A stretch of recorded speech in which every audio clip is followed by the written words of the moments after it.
Assalamualaikum warahmatullahi wabarakatuh, sahabat semuanya. Jumpa lagi kita ya. Alhamdulillah. Alhamdulillahirabbil alamin. Segala puji bagi Allah, Tuhan semesta alam. Tiada Tuhan selain Allah. Allah lah satu-satunya Tuhan.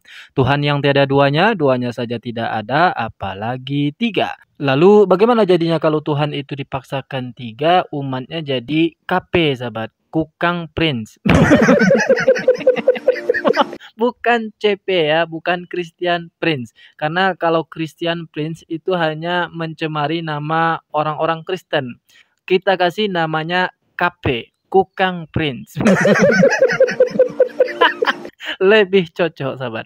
Dan ini yang akan kita bahas hari ini. Sebelumnya saya belum pernah membahas si Kukang Prince ini, sahabat. Tapi hari ini Allah beri kesempatan untuk membahas si Kukang Prince ini. Karena ternyata dia salah satu herdana si bom-bom cikidut-cikidut, sahabat. Dan di situ dia sok jago, sok hebat, sok kuat lah gitu ya. Sok pintar, sahabat. Dan mengaku IQ-nya tinggi. Saking tingginya IQ dia, tak ada yang berani berdebat dengan dia, katanya. Terutama orang-orang Islam. Ini pengakuannya. Jadi karena saya mungkin nggak tahu ya, akiku kayak yang terlalu tinggi bagaimana, karena nggak ada lawanku debat, karena saking tidak ada lawanku debat di TikTok. Saya bikin begini, buat para Islam, setiap pertanyaan yang kau lempar kepadaku, pertanyaan yang sama juga akan kepada kamu.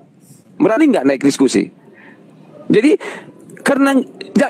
gini, mereka takut kan aku bikin pertanyaan dalam pikiranku sendiri. Mereka takut itu. Oleh sebab itu, aku bikin lembut levelnya. Aku perkecil levelnya. Pertanyaan yang mereka lemparkan kepadaku, bunyinya sama juga. Pertanyaan yang juga aku lemparkan kepada mereka, sama bunyinya. Tergantung mereka bagaimana bunyinya. Jika mereka mengatakan, ayo Ten, kalian menyembah Paulus. Paulus itu tukang bobol, tukang segala macam. Oke, kita akan luruskan jawab. Pertanyaan yang sama juga akan kulemparkan kepada mereka. Hai Abdul, kenapa ada Paulus di surah Yasin? Itu adalah Rasulullah. Kan begitu. Beranikah mereka mengatakan, Paulus, ya, beranikah mereka menyalahkan itu? Itu di kitab mereka, di Al-Quran mereka. Yasin 14, 19, 6, 7 sampai 26. Sehingga ada seorang uskup masuk surga di situ, Yasin 26.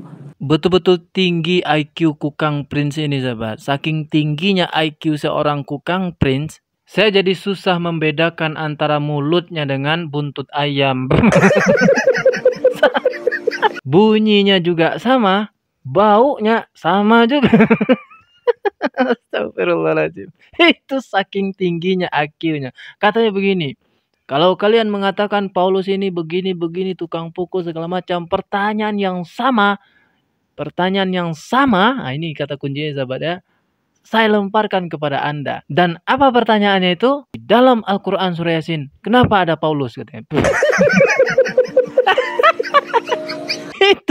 Itu samanya di mana tuh, ongo? Kan sama kayak gini ya, kita misalnya katakan si Kukang Prince ini begini, Kukang Prince, bapakmu itu tukang mabuk, tukang pukul, pezina. Lalu dibalasnya dengan pertanyaan yang sama, kenapa bapakku ada di kakamu? Itu sama katanya, balasan yang sama, pertanyaannya ongo. Inilah sebabnya orang tak berani dan tidak mau berdebat dengan orang ini. Lain yang ditanyakan, lain pula jawabannya. Dibilangnya sama. Ya pantaslah orang tak mau berdebat dengan dia. Jangankan orang waras seperti kita, orang gila pun berpikir untuk berdebat dengan orang seperti ini. Astagfirullahaladzim. Kukang. Oke, kita jawab dulu ya yang menjadi fitnahnya tadi. Katanya di dalam Al-Quran ada Paulus ya. Di dalam Al-Quran surah Yasin ayat 14 sampai 26 lah gitu ya, sahabat. Mari kita baca. Kita baca dari ayat 13 saja, sahabat ya, supaya jelas. A'udzu billahi minasyaitonir rajim. Bismillahirrahmanirrahim. وَاضْرِبْ لَهُمْ مَثَلًا أَصْحَابَ الْقَرْيَةِ إِذْ جَاءَهَا الْمُرْسَلُونَ. Buatlah suatu perumpamaan bagi mereka kaum kafir Makkah, yaitu penduduk suatu negeri, ketika para utusan datang kepada mereka. Belum ada kata Paulus di sini ya, sahabat ya. Lanjut ayat 14. إذ أرسلنا إليهم اثنين فكذبوهما فعززنا بثالث فقالوا إنا إليكم مرسلون. Yaitu ketika kami mengutus kepada mereka dua orang utusan, lalu mereka mendustakan keduanya. Kemudian kami menguatkan dengan utusan yang ketiga. Maka ketiga utusan itu berkata, sesungguhnya kami adalah orang-orang yang diutus kepadamu. Belum juga ketemu kata Paulus di sini, sahabat. Ayat 15. Qalu ma antum illa basyarum mithluna wa ma anzalar rahmanu min syai' in antum illa takzibun. Mereka penduduk negeri menjawab, kamu tidak lain hanyalah manusia seperti kami. Allah yang Maha Pengasih tidak pernah menurunkan sesuatu apapun. Kamu hanyalah berdusta. Belum ada kata Paulus. Qalu rabbuna ya'lamu inna ilaikum lamursalun. Mereka para rasul berkata, Tuhan kami mengetahui bahwa sesungguhnya kami benar-benar para utusannya kepadamu. Jadi ini di sini memang berbicara tentang para rasul, tapi tidak ada kata Paulus di sini. Ayat 17. Wa ma 'alaina illal balagul mubin. Adapun kewajiban kami hanyalah menyampaikan perintah Allah yang jelas. Nah, apakah Paulus itu menyampaikan firman atau perintah Allah? Qalu inna tatayyarna bikum la illam tantahu lanarjumannakum wa la yamassannakum minna azabun alim. Mereka penduduk negeri menjawab, sesungguhnya kami bernasib malang karenamu. Sungguh, jika kamu tidak berhenti menyeru kami, niscaya kami merajam kamu, dan kamu pasti akan merasakan siksaan yang pedih dari kami. Belum juga ada kata Paulus di sini. Ayat 19. Qalu ta'irukum ma'akum a'in dzukirtum bal antum qaumum musrifun. Mereka para rasul berkata, kemalangan kamu itu akibat perbuatan kamu sendiri. Apakah karena kamu diberi peringatan, lalu kamu menjadi malang? Sebenarnya kamu adalah kaum yang melampaui batas. 20. Waja'a min aqsal madinati rajulun yas'a qala ya qaumi ittabi'ul mursalin. Datanglah dengan bergegas dari ujung kota seorang laki-laki. Dia berkata, wahai kaumku, ikutilah para rasul itu. Di mana Paulusnya, Kukang Prince? Supaya cepat kita langsung saja baca terjemahannya, sahabat. Ayat 21. Ikutilah orang yang tidak meminta imbalan dalam berdakwah kepadamu. Mereka adalah orang-orang yang mendapat petunjuk. 22. Apa alasanku untuk tidak menyembah Allah yang telah menciptakanku dan hanya kepadanya lah kamu akan dikembalikan? 23. Mengapa aku harus mengambil sembahan-sembahan selainnya jika Allah yang Maha Pengasih menghendaki bencana terhadapku? Pasti pertolongan mereka tidak berguna sama sekali bagi diriku dan mereka juga tidak dapat menyelamatkanku. 24. Sesungguhnya aku jika berbuat begitu pasti berada dalam kesesatan yang nyata. 25. Sesungguhnya aku telah beriman kepada Tuhanmu, maka dengarkanlah pengakuanku. 26. Sampai di sini kata si Ongo Kukang Prince tadi. Dikatakan kepadanya, masuklah ke surga. Dia laki-laki itu berkata, aduhai sekiranya kaumku mengetahui. Di mana kata Paulusnya? Baik di dalam original teks bahasa Arabnya ataupun terjemahannya, tidak ada Paulus di sini. Ini orang memang kosong kepalanya, yang ada itu hanya hujatan dan fitnahan. Tetapi kor-kor suaranya itu sahabat sama seperti Kukang. Yang hebat itu berdebat kayak gini nih ya, kayak gini. Balasan yang mantap itu kayak gini. Oke, kita buka surat Al-Jin.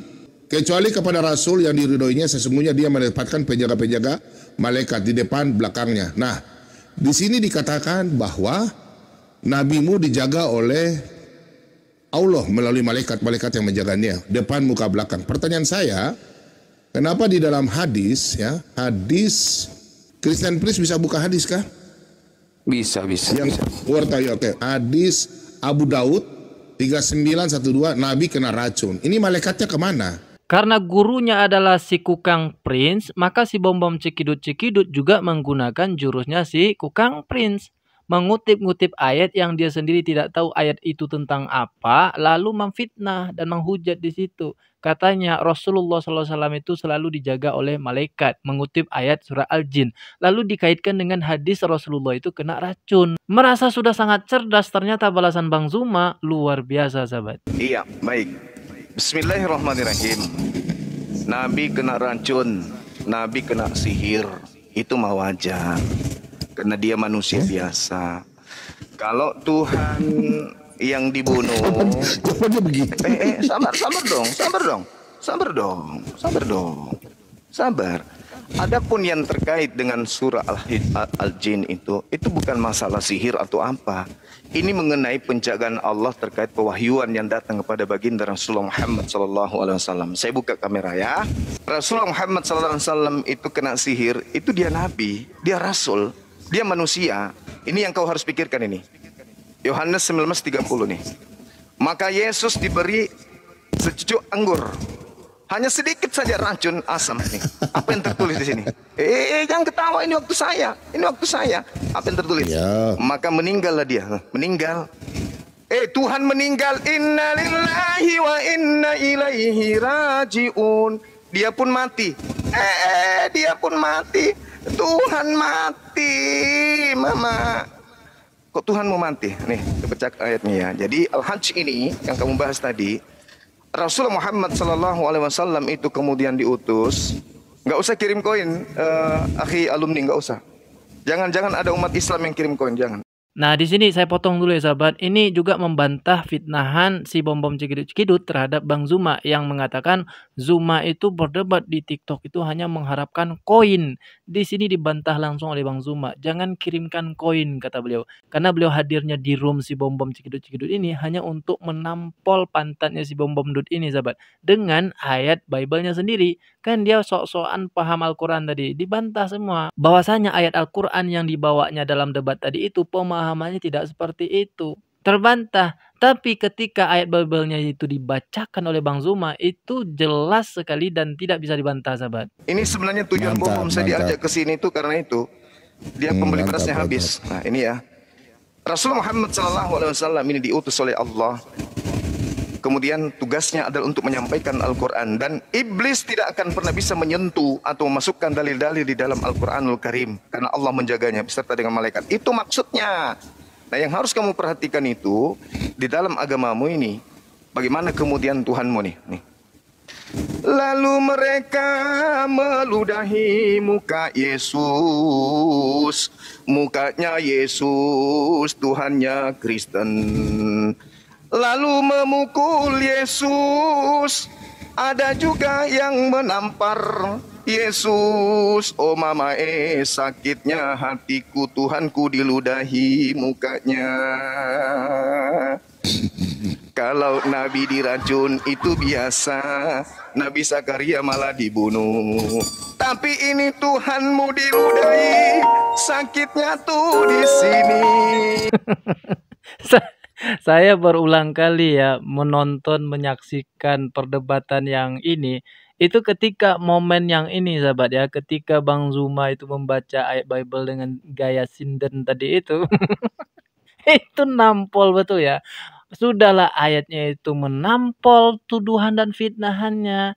Tambah lagi dengan gaya nyanyiin Bang Zuma ini, sahabat. Luar biasa ya. Ini baru berdebat. Baru bisa dikatakan ketika kau hina aku, ketika kau kutip-kutip Al-Qur'anku, ketika kau fitnah Rasulku, maka cara yang sama atau caramu itu akan kupakai juga untuk membalasnya. Terbukti hanya Bang Zuma yang bisa melakukannya. Si Kukang Prince ngango aja dia di situ, sahabat. Melihat si Bom-Bom Cikidut ditampar pantatnya oleh Bang Zuma. Assalamualaikum warahmatullahi wabarakatuh.